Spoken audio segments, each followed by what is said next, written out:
Homeward Bound, December 1. Christ could have come before this.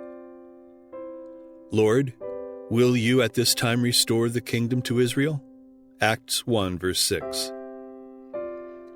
If all who had labored unitedly in the work in 1844 had received the third angel's message and proclaimed it in the power of the Holy Spirit, the Lord would have wrought mightily with their efforts. A flood of light would have been shed upon the world.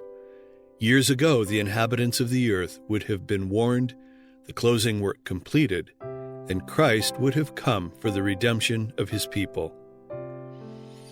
It was not the will of God that Israel should wander 40 years in the wilderness. He desired to lead them directly to the land of Canaan and establish them there, a holy, happy people. But they could not enter in because of unbelief.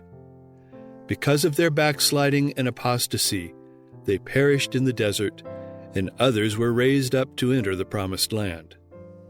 In like manner, it was not the will of God that the coming of Christ should be so long delayed, and his people should remain so many years in this world of sin and sorrow.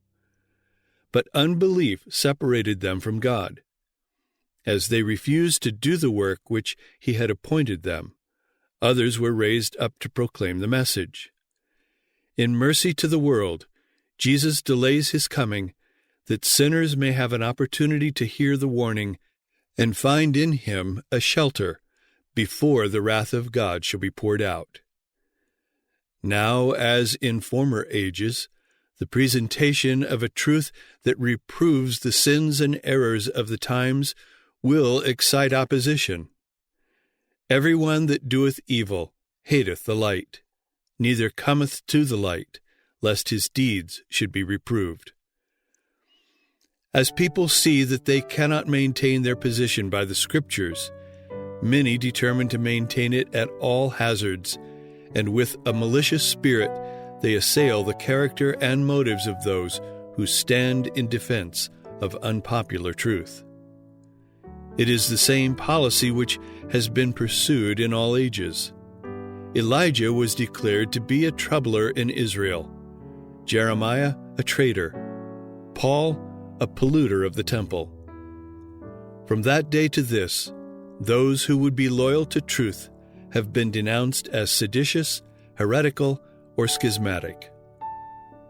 In view of this, what is the duty of the messenger of truth? Has God given light to his servants in this generation? Then they should let it shine forth to the world. The Great Controversy, pages 458 and 459.